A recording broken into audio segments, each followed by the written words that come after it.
ये फर्जीवाड़ा हो रहा है। एमए है तो एमए की डिग्री दिखा रहे हैं, इसमें कोई क्या पॉलिटिकल माइलेज लेगा? मेरे ख्याल से तो बाकी लोग ये कहेंगे ही नहीं कि एमए पास है। अगर ये डिग्री असली है और दिखा देते हैं, हम सबके मुंह पे एक जोरदार तमाचा हो जाएगा, और सारी पॉलिटिकल पार्टीज के मुंह पे भी कि भैया असली डिग्री ये आ गई और तब तुम सब लोग झूठे और मक्कार हो। नहीं ली जा रही बीजेपी द्वारा असली डिग्री दिखा के। इससे ये साफ जाहिर होता है कि ये डिग्री फर्जीवाड़े की है, फर्जी डिग्री है। 56 इंच की छाती का मुझे क्या फायदा बताओ? अगर मोदी जी के 56 इंच की छाती से देश का नुकसान होता है तो मैं इस बात से नाराज हूं मोदी जी से। 56 इंच का फायदा बताएं। ये डिग्री फर्जी ही है, नकली है, जो दिखाई गई है फ्रॉड डिग्री है। जो गोरख धंधे हैं, गलत धंधे हैं, वो छुपाने के लिए किया है। गंदे घिनौने कारनामे छुपाने के लिए, किसी को फायदा पहुंचाने के लिए, देश की धन संपदा लूटने के लिए तो कानून बहुत बनाए इन्होंने। और ये नहीं, ये सीधा सीधा मोदी जी की डिग्री छुपाने के लिए ये कानून बन रहा है। नहीं, मैंने आह्वान नहीं किया है, मैंने एक कानूनी पक्ष रखा है। वो हर एक वोटर जो मोदी जी को इस बात के लिए वोट दिया है कि वो एमए पास हैं, बीए पास हैं, पढ़े लिखे हैं, उसके साथ धोखाधड़ी हुई है, ये मैं कानूनी राय दे रहा हूं। एफआईआर तो दर्ज होगी ही होगी, क्योंकि ये कॉग्निजेबल ऑफेंस। कोर्ट में मामला है और एक नहीं, अगर लाखों लोगों ने इस धोखाधड़ी में आके वोट दिया है तो वो हर एक व्यक्ति जाके अपनी अपनी पुलिस स्टेशन में एफआईआर दर्ज करा सकता है। ये कानूनी प्रावधान बता रहा हूँ। कोर्ट में मामला है और कोर्ट में वो दिखाने के लिए तैयार हैं, तो फिर इसमें मतलब पब्लिक का क्या नहीं, कोर्ट में मामला क्या है वो समझ लीजिए आप। कोर्ट में मामला ये है कि वादी ने ये कहा है कि इनकी डिग्री की कॉपी दिल्ली यूनिवर्सिटी मुझे दे, ये मामला है। ये नहीं कि अदालत को दिखाए, तो ये मामला है। और अदालत के पास कोई एफआईआर कराने का कोई चारा नहीं है, रास्ता नहीं है। और अदालत में ये डिग्री तो देखिए, ये तो हम जैसे लोग ही हैं ना। अब अदालत तो ये नहीं कह सकती कि इसका फॉन्ट ऐसा है, ये क्या है, गड़बड़ है। ये तो किसी को बताना पड़ेगा ना अदालत को कि ये फ्रॉड डिग्री, देखने से ही फ्रॉड लग रही है। तो अदालत तो कुछ नहीं करेगी ना, ऐसे देखेगी, ऐसे कही खत्म केस। इसका केस डाला जा सकता है ना कोर्ट में? 100% डाला जाना चाहिए। मैं यही कह रहा हूँ ना कि आज तक किसी ने एफआईआर तो कराई नहीं है। इतने बड़े बड़े हमारे पॉलिटिकल पार्टीज के नेता इतनी बड़ी बड़ी बातें करते हैं मोदी जी के खिलाफ, उनसे परमिशन लेके, खासतौर पे जो बड़े बड़े स्पोक्स पर्सन है ना, जो बड़ी बड़ी पार्टियों के, जो मोदी जी के खिलाफ बड़े बड़े भाषण देते हैं, वो ये काम कराएं ना, जाके एफआईआर कराएं। ये फर्जीवाड़ा हो रहा है, ये देखने से ही फोर्स डिग्री है दोनों। सोलिसिटर जनरल कह रहे हैं कि पॉलिटिकल पार्टी डिग्री देखने के बाद पॉलिटिकल माइलेज लेंगी। हाँ, आप बताइए क्या माइलेज ले सकता है मेरी डिग्री देख के, या मैं आपकी डिग्री देख के क्या पॉलिटिकल माइलेज ले सकता हूँ? मुझे सोचने पे मजबूर हूँ। मैं कोई रास्ता नहीं ढूंढ पा रहा हूँ कि क्या पॉलिटिकल माइलेज ले सकता है कोई डिग्री को दिखा के। एमए है तो एमए की डिग्री दिखा रहे हैं, इसमें कोई क्या पॉलिटिकल माइलेज लेगा? मेरे ख्याल से तो बाकी लोग ये कहेंगे ही नहीं कि एमए पास है। उनकी तो माइलेज खत्म हो जाएगी ना डिग्री दिखाते ही। अगर ये डिग्री असली है और दिखा देते हैं तो पॉलिटिकल माइलेज तो सारी जीरो हो गई, बल्कि हम सबके मुंह पे एक जोरदार तमाचा हो जाएगा, और सारी पॉलिटिकल पार्टीज के मुंह पे भी कि भैया असली डिग्री ये आ गई और तब तुम सब लोग झूठे और मक्कार हो। ये हो जाएगा हमारे साथ, ये माइलेज होगी। बल्कि पॉलिटिकल माइलेज इसकी ली जा सकती है, नहीं ली जा रही बीजेपी द्वारा असली डिग्री दिखा के। इससे ये साफ जाहिर होता है कि ये डिग्री फर्जीवाड़े की है, फर्जी डिग्री है। इसीलिए मैं इसको बार बार मजबूती से कह रहा हूँ, फर्जी। आप ये कह रहे हैं कि जिस तरह आम आदमी पार्टी के विधायक का जो फर्जी डिग्री मामले में संस्था चली गई, उस तरह प्रधानमंत्री मोदी की संस्था किसी की भी चली जाएगी, सिर्फ आम आदमी पार्टी के नहीं, जो भी व्यक्ति। भारत के संविधान और कानून से ऊपर ना मोदी जी है, ना आम आदमी पार्टी है, ना समाजवादी पार्टी के वो आजम खान साहब के बेटे हैं। कोई नहीं है, कोई भी नहीं है। सर 99.9% ही कंफर्म एक पॉइंट हो क्यों नहीं है? क्योंकि मैं वकील हूँ। जब तक कोई चीज अदालत में जो सबूतों के साथ वो होके दिखाने के बाद जजमेंट नहीं आ जाती, जब तक मैं 100% किसी बात को नहीं बोलता हूँ। क्योंकि मेरी बाध्यता है, क्योंकि मैं बाबा साहब डॉक्टर भीमराव अंबेडकर का अनुयायी भी हूँ और मैं एक वकील भी हूँ। तो मुझे कानूनी बात को ध्यान में रखते हुए कोई अपना पक्ष रखना पड़ता, इसलिए। सर एक नया एक्ट आया है, डीपीडीपी एक्ट, उसके तहत तो अब मामला खत्म हो जाएगा, तो डिग्री आप लीजिए, मामले को मांग ही नहीं सकते हैं। नहीं, मैं तो कह रहा हूँ ना कि ये एक्ट इसीलिए आया है, जैसा हमारा हरियाणा की जजमेंट आई थी ना वीडियोग्राफी देने की, उसके बाद तुरंत कानून चेंज कर दिया था, वैसा ही ये करेंगे। जहां ये पकड़े जाएंगे, कानून कोई जनता की भलाई के लिए चेंज एक भी नहीं किया मोदी जी ने और आरएसएस बीजेपी ने आज तक भी, कोई भी नहीं किया ऐसा काम। हाँ, अपने धंधे, जो गोरख धंधे हैं, गलत धंधे हैं, वो छुपाने के लिए किया है। गंदे घिनौने कारनामे छुपाने के लिए, किसी को फायदा पहुंचाने के लिए, देश की धन संपदा लूटने के लिए तो कानून बहुत बनाए इन्होंने। ये नहीं, ये सीधा सीधा मोदी जी की डिग्री छुपाने के लिए ये कानून बन रहा है, मेरा ऐसा इल्जाम है।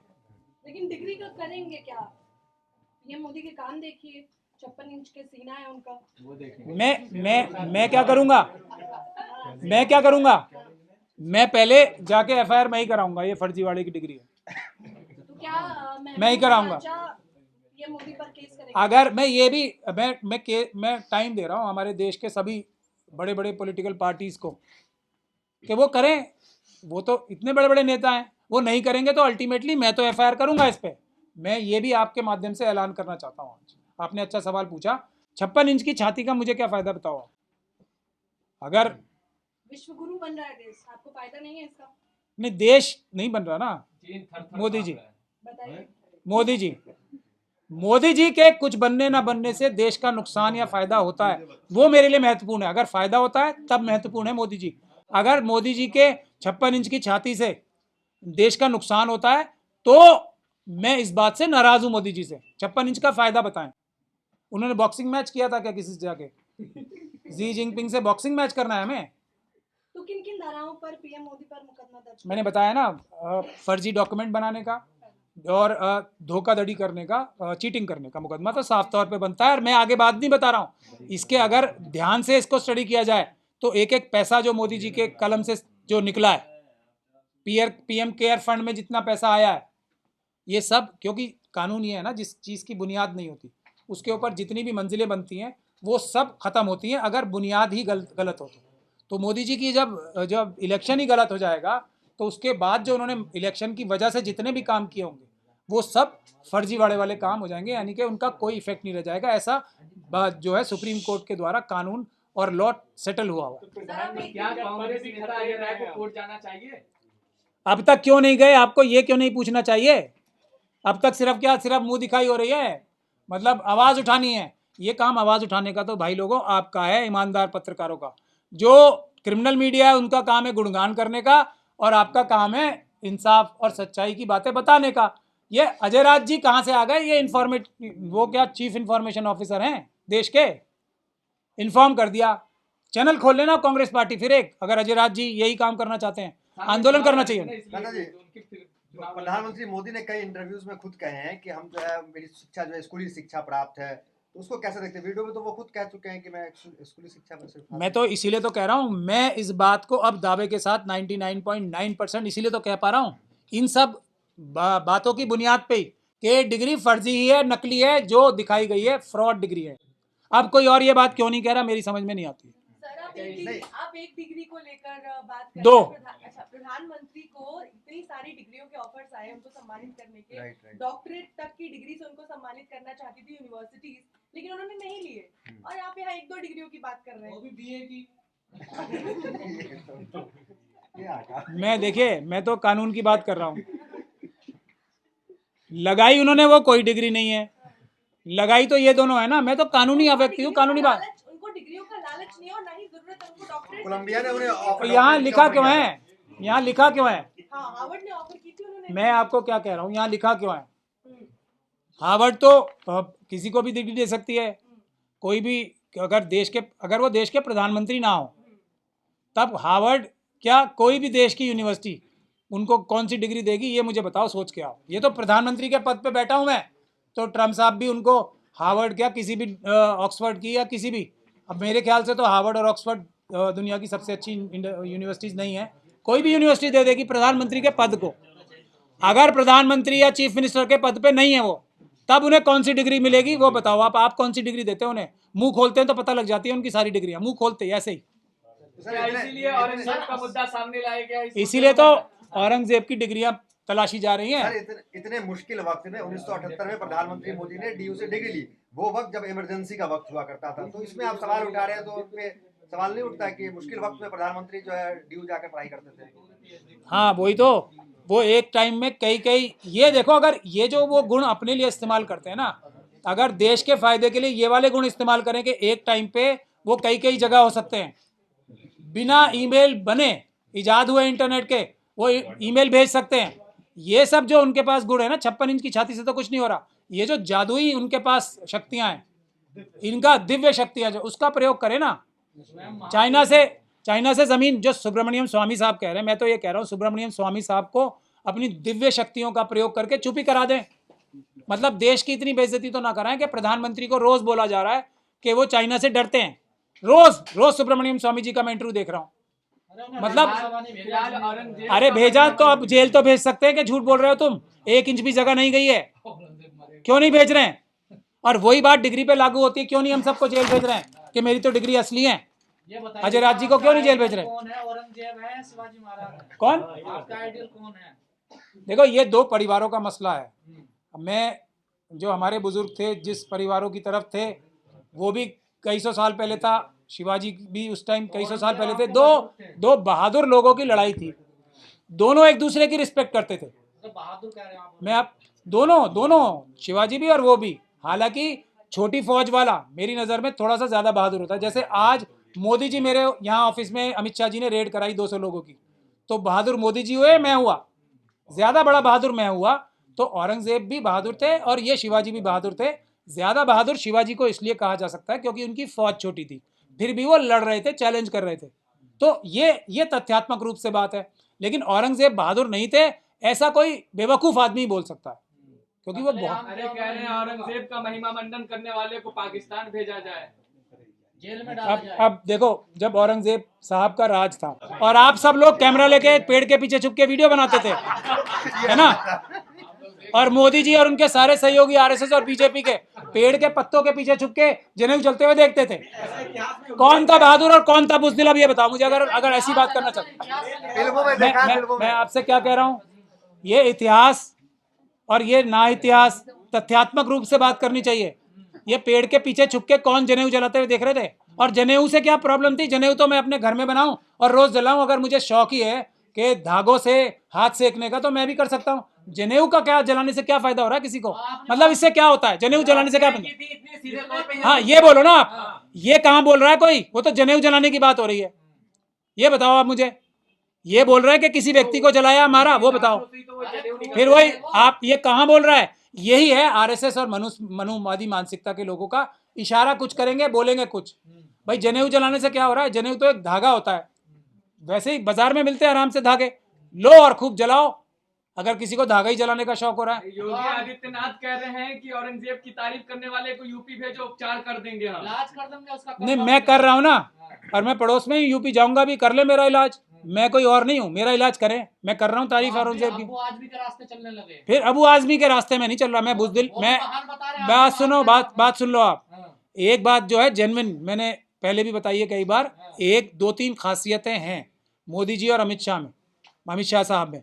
मैं तो अमित शाह साहब को भी साफ बोलता हूँ। देखो मैं तो सबको साफ बोलता हूँ, अच्छी बात है ना, क्योंकि ये मेरी जो बैकग्राउंड है। मैं बता रहा हूँ क्या, अभी मैं औरंगजेब को भी साफ बोलता हूँ। जब मैं अमित शाह जी को साफ बोल रहा हूँ, औरंगजेब को नहीं बोलूंगा। वो तो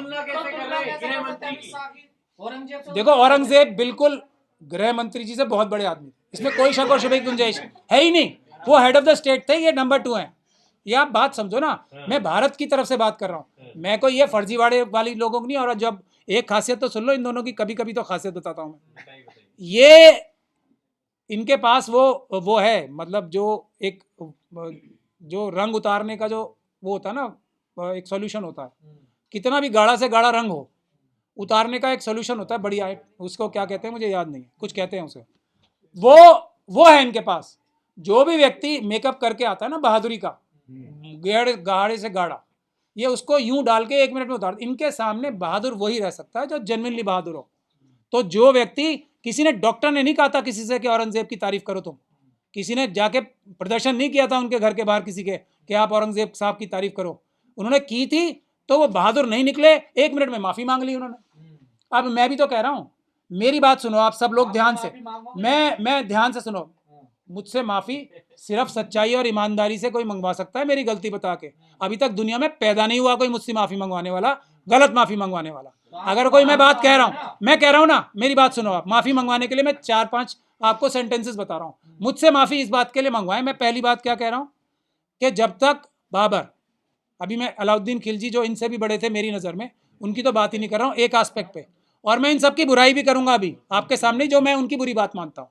पहले बुराई करूं या तारीफ करूं, ये बताओ पहले। ये बताइए बाबर, एक मिनट, पहले बुराई करूं या तारीफ करूं बाबर और इनकी सबकी अकबर? पहले तारीफ बताता हूं मैं आपको। तारीफ ये है कि जब तक वो जिंदा थे, जब तक वो जिंदा थे। जी किसी की औकात और मजाल नहीं थी उनके सामने चूं भी कर देने की, चाहे वो गलत कर रहे हो या सही कर रहे हो। ये मुझसे मुझसे मुझसे ये बताओ, आप इस बात की माफी मंगवाने के लिए पूरी दुनिया इकट्ठी हो जाए, मुझसे माफी मंगवा लें तो मैं मान जाऊंगा। गुरु तेग बहादुर ने कहा था ना, कुछ गुरु तेग बहादुर जी ने यही बात कही थी औरंगजेब से कि जो वो कश्मीरी पंडितों को बचाते टाइम क्या कहा था, उनसे बोलो कि इसको गुरु तेग बहादुर साहब से बोल के वो ये कर ले। अब ये बात जो कहा बताई जाती है, तो उन्होंने गर्दन कटवा ली थी, लेकिन दबाव में नहीं। इस्लाम कबूल करना होगा किसी को या नहीं करना। अब आप सुनो, आप मैं कर रहा हूँ ना तारीफ, किस बात की कर रहा हूँ कि उसके सामने किसी की मजाल नहीं थी चूं भी करने की। ठीक, ये बड़ा आदमी था भाई, क्या बात है। ऐसे तो फिर मोदी भी बड़े हैं, अब अभी मैं बता रहा हूँ, अभी सुनो आप अब मोदी जी को तो अभी तो देखा है हमने ट्रम्प साहब के साथ बैठे हुए। मैं पूरी दुनिया की बात कर रहा हूँ, भारत की बात नहीं कर रहा हूँ। बड़े से बड़े लोग, ये तो हमारे देश के मनुवादियों ने गलत लाइन पे डकन की तरफ ढकेल दिया, अकबर को भी और औरंगजेब को भी। अगर वो चाइना की तरफ बढ़ते ना, जो उनका सही रास्ता था जाने का, तो आज भारत जो है चाइना भारत के अंदर होता। इस काम को रोका किसने? जो उनके चारों तरफ थे, जो उनकी सबसे बड़ी गलती मैं मानता हूं। उनके चारों तरफ कौन थे? वही मनुवादी मानसिकता के लोग जो आज देश को कमजोर कर रहे हैं। और उनकी जो सबसे बड़ी गलती है, उसकी गलती से ही बड़ी, उनकी कलम में इतनी ताकत थी, इसको बात को कोई चैलेंज करे मेरी और माफी मंगवाए। एक फरमान जारी करते, वो एक फरमान और एक हुक्म, आज से छुआछूत खत्म। कोई किसी के धार्मिक स्थल से जाने से नहीं रोकेगा, कोई किसी को सार्वजनिक स्थान से पानी पीने के लिए नहीं रोकेगा। किसकी औकात और मजाल थी जो चूं भी कर जाता? ये उन्होंने नहीं किया। ये उन्होंने इस्लाम के खिलाफ काम किया, ये उन्होंने मुसलमान ना होने का दावा पेश किया। इसीलिए शायद हम लोग जो उनके जो सैनिक थे, उनके और जनरल थे, उनकी फैमिलीज में से थे, आज तक हम शायद उसी गुनाह की सजा भुगत रहे हैं कि इतना बड़ा गुनाह उनके पास ताकत होने के बाद उन्होंने नहीं किया, और उसको ठीक करने की थोड़ी थोड़ी चेष्टा हम कर रहे हैं। आप अपने पूर्वज मानते हैं उनको? आप अपने पूर्वज मानते हैं मुगलों को? नहीं, मुगलों को मुगल क्या होते हैं पहले ये बताओ।